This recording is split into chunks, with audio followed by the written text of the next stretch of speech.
He is the central pillar of American identity, the man who held the Union together and dismantled the system of slavery. But long before he was a marble monument, he was a child born into a world that offered him no path to greatness.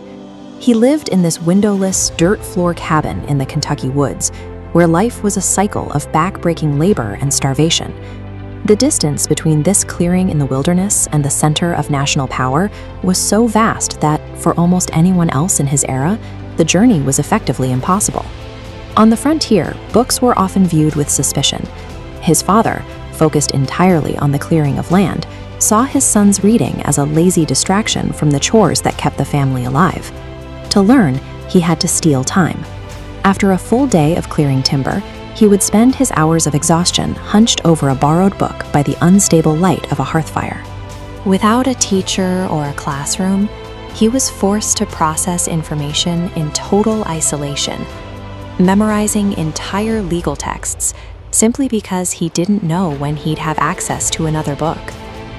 This solitary struggle in the dark was his training ground. It built a mind that didn't rely on the approval of others to reach conclusions. When he entered adulthood, the physical isolation of the woods was replaced by the emotional isolation of public rejection. His political life was a map of disappointment. He lost his 1832 legislative run, failed the land office in 1849, and lost 2 U.S. Senate bids. During these years of repeated loss, he was paralyzed by a deep melancholy that friends feared would lead him to take his own life. Yet this relentless gauntlet of failure acted as a filter. It burned away his vanity and left behind a man who could endure the most intense pressure without cracking. He finally reached the presidency in 1860, but there was no time for celebration. The massive crowd at his inauguration only served to remind him of the weight of the task ahead. Before he could even settle into the White House, the Union began to dissolve. 7 states left the country, and the nation's forts were under fire. He was suddenly responsible for an unfolding disaster. He had to coordinate armies and manage a cabinet of rivals, while the smoke of battle was visible from his own windows.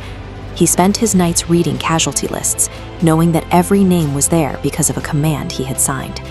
If he had arrived at the presidency through a life of easy victories, the scale of this catastrophe would likely have destroyed him. Only a man already intimately familiar with despair could keep a nation from falling into it.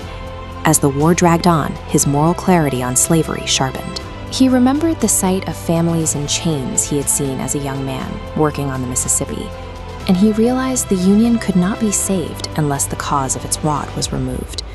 He issued the Emancipation Proclamation. It transformed the war into a fight for human existence. The order allowed thousands of black men to join the Union Army, shifting the military balance and ensuring no foreign power could support the South. Having spent his youth as a hired hand laboring for others, he understood the physical injustice of being denied the fruits of one's work. That personal history of toil allowed him to see the humanity in the enslaved when others saw only property. His life ended with a gunshot, but his tragic death only accelerated his transformation into a secular saint. The struggling, depressed man was replaced by this monolithic symbol of American freedom, frozen in white marble. But if we only see the monument, we miss the lesson. His greatness wasn't a gift of fate. It was a byproduct of his relationship with suffering. His legacy suggests our failures are not signs of weakness. They are the forge.